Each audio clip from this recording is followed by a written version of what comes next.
guys, I just filmed a bit of a snippet for my weekly vlog, and I was reminded of how much I love car vlogging.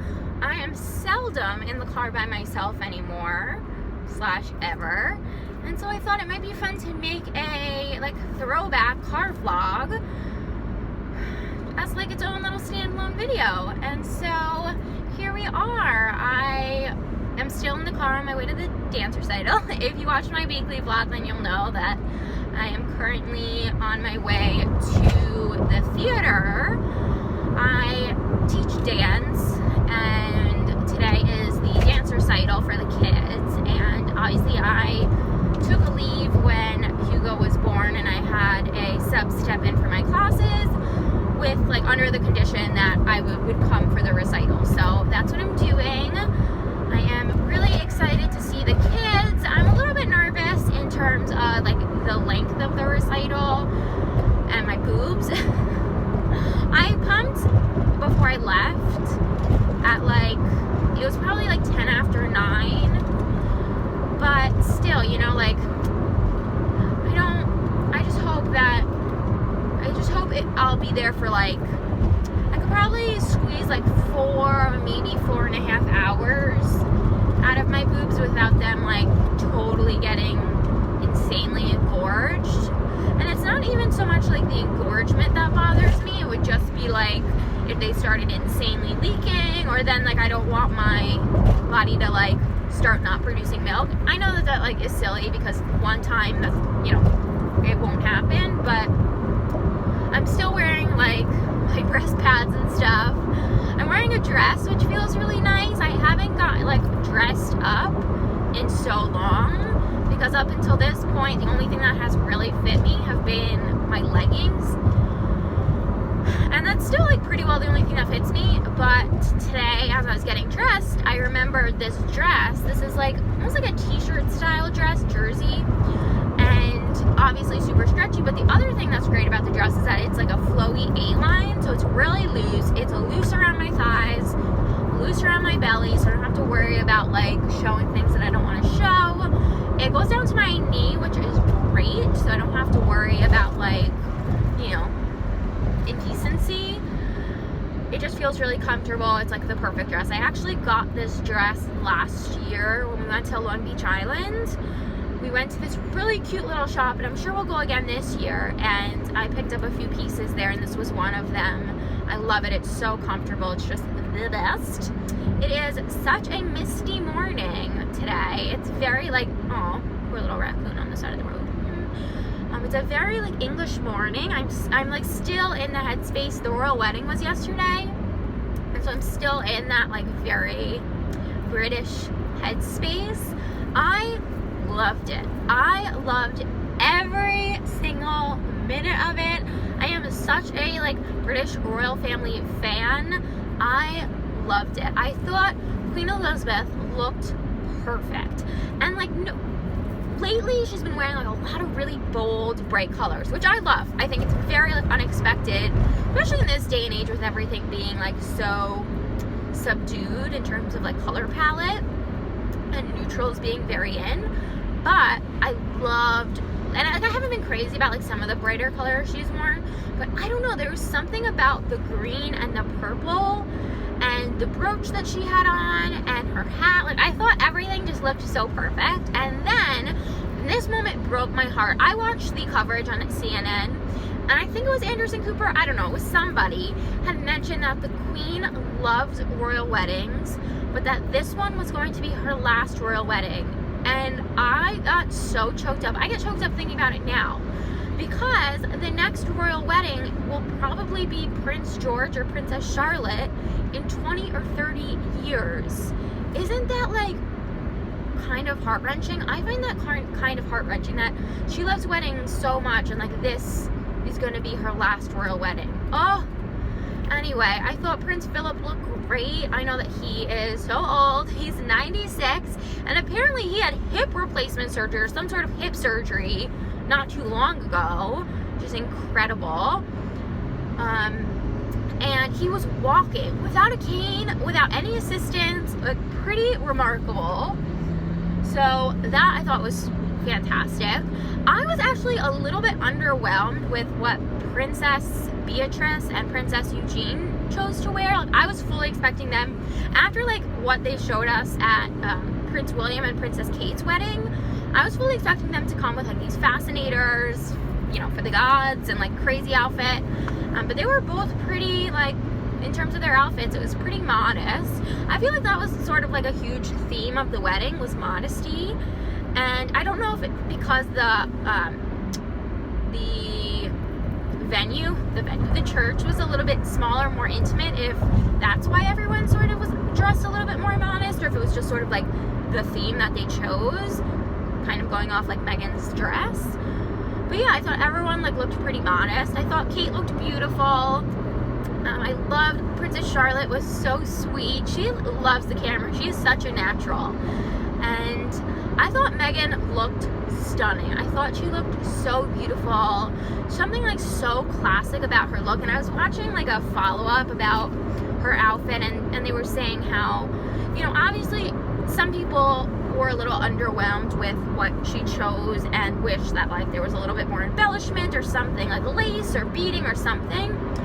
But they mentioned that she needed to choose something, and they needed to design something that would stand the test of time, that would be so insanely classic. And when I thought of what I saw her in before the wedding, I thought like, okay, high neckline. I could definitely see her in a high neckline.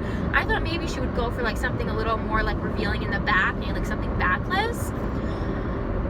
But when I saw what she chose, I thought it was just perfect. Like, somehow, with it being as plain and as simple, as classic as the gown was, I think with her hair and her like very natural makeup and the crown, like I think the crown is what sort of pulled it all together.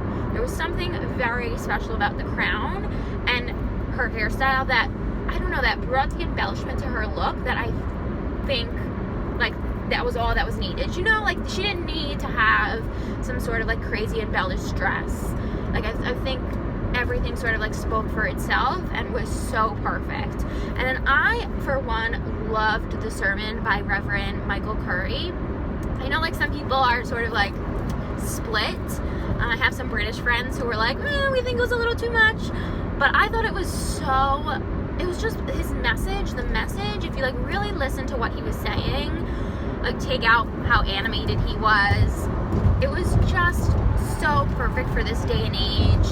So like the message was so timeless, and I thought it was so special. And then I loved the choir who sang Stand By Me. Again, I thought was so special and like such a poignant moment. And yeah, there's just something so universal and worldly about the whole service that I fell in love with, and it felt so special. It felt so special. And I really felt part of it. And I think like if that was the goal for televising the event, which I think for most royal engagements, like that's the role of having it be televised, is making the public feel like they're part of the experience. They got me. Like I totally felt like I was there. Like I was sitting with all the other guests. I felt like I was there. So I loved the whole thing. I'm actually feeling like a little sad that it's over. Part of me like wants it to like keep going. Oh, I also loved the dress she chose for the second reception, when she changed and they showed her and Prince Harry getting into the Jaguar. I loved that. I love a good halter neck. I mean, she knows that like she has some bomb shoulders. I think it was a perfect choice. And so yeah, I feel sad today that it's over. I'm so excited now. I mean, not to like rush, like who knows, maybe they don't want children. I think they do. I am so excited for when they announce that she's pregnant. I think that'll just be so fun. And yeah, I love the royal family. And I wasn't super won over by Meghan like before this, to be honest. Like I really appreciated how educated she was and how eloquent she spoke, and the matters and sort of the causes that she championed. But I don't know, I just didn't feel like a connection to her until the wedding. I don't know, the wedding happened and I felt like, oh, this is so perfect. So perfect. And her mom, what class, like so classy. Such a classy lady. Classy. like, oh, you could just tell, like, she had this, like, air about her. Confidence, I guess is the word for it. Such confidence that you could see, like, that's where Megan gets it from. This, like, beautiful, classic confidence. So, yeah, anyway, those are my thoughts on the wedding. I loved it. And, yeah, this week is, actually, it's going to be a pretty good week. Jeff, I think I'm going to put this video up sometime this week. Probably Tuesday? Because tomorrow's Monday. Maybe Tuesday or Wednesday. I don't know. We'll see. Anyway, Jeff's week, like where he has to be for work, is a little cut up this week. So he'll have a little bit more time at home during the front half of the week than normal, which is great. And then his parents are coming. I'm so happy. His parents are coming next weekend. So for Memorial Day weekend, and they'll be here the following week. And I think that'll be so special. We have never seen them as often as we have been seeing them now, which is great. I've mentioned this, obviously. Jeff's Canadian. His parents live in Canada. They spend half their time in Canada and half their time in Arizona. They have a house in Arizona. And a lot of Canadians do that. Didn't know that. It was like people like who have summer homes, or winter birds, like people who, I don't know, a lot of people who live in New York go to Florida for the winters. My grandma did for a long time. So that's what they do. They spend the summers in Ontario and then the winters down in Arizona. And we would see them like maybe a couple times a year, a few times. But now obviously that Hugo's here and they want to see him and be a part of his life. And the first year is so huge and they want to be able to see him as often as they can. And we had been planning on going up to, I can like not forget where I'm going. We had been planning on going up to Ontario in June, which I guess, I want to say isn't completely off the books, but we haven't done the paperwork for Hugo's passport, so I think that's, like, originally we were thinking maybe we wouldn't because of Jeff's work, but even if we could, I don't think we can because we don't have Hugo's passport, and something tells me we wouldn't be able to get it in time. I don't know, unless we went in July. I don't know. They're also like renovating this summer their house up there, and so it would be tricky with like where we're staying. And then they're coming to LBI in August. So in August, we're all going to Long Beach Island, my whole family, just like we did last year. But they're going to join us this year, and so we'll see them in August. And then it's already fall time. So look at that, 2018's over. Just kidding. Anyway, I was thinking about that though earlier. Like, wow, June is next week. Next week is June. And then it's summertime. And then before you know it, it's September. I was thinking of Game of Thrones and how, like, every now and again I'll think to myself, like, oh, I miss it so much, and like I wish it were on. But then I think to myself, like, it's gonna be on next year, and it's already like half the year's over, and I don't want to rush it because what, like, this is the last season, so when it comes back on, that's it. Like, it'll be on and then it'll be off. And I think, I mean, I'll get more excited about this once we get closer, but thank you, Maserati. Jeff, for, I don't even know, maybe it was like last Christmas or last year for my birthday, I think it was last Christmas, got us tickets to Game of Thrones live in concert with the composer. I think his name is Ramin Djawadi. Oh my goodness, I cannot wait. It's in October at Madison Square Garden, and it's going to be the best, and I truly cannot wait. So I'm looking forward to that. I am almost at the theater. I thought I was gonna like be running a lot later than I actually am, which is surprising. I did leave myself a lot of time this morning. I was able to film a video this morning. I like had it in my head. I really wanted to film a video, and before I left, and I was like just able to make it happen. That's the thing. Like when you have a baby, somehow you have like all the time in the world, but also no time. It's like this weird balance between like feeling rushed all the time, but also, I don't know, at least for me, now I'm really good at making sure, like if I need to be somewhere, I leave myself more than enough time to get ready. And I've sort of always been like that, but I feel like even more pressure now with a baby, because it's like, no, I have to, if I can't be late for something, then I have to make sure that I leave myself enough time so that I don't feel rushed, because I hate feeling rushed. But the best part is then if you are late, you just blame it on the baby, and people are so understanding. So even if I'm like 10-ish minutes late, I could just be like, oh, sorry, like things were just so crazy with the infant. And they'll be like, oh yeah, it's totally fine. When in actuality, it was just me like rushing with like my makeup or something silly.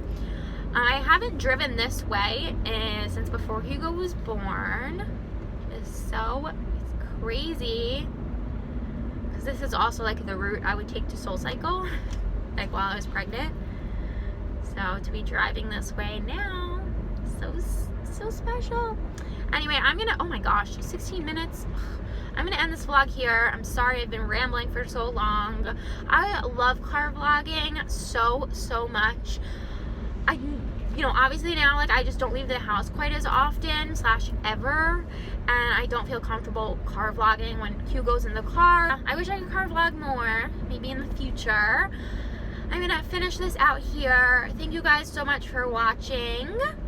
If you're not subscribed, definitely hit that subscribe button to join our little family, and I will see you all. Sorry, I'm just sometimes get a little distracted by all the very large homes. I will see you all really soon. Bye guys.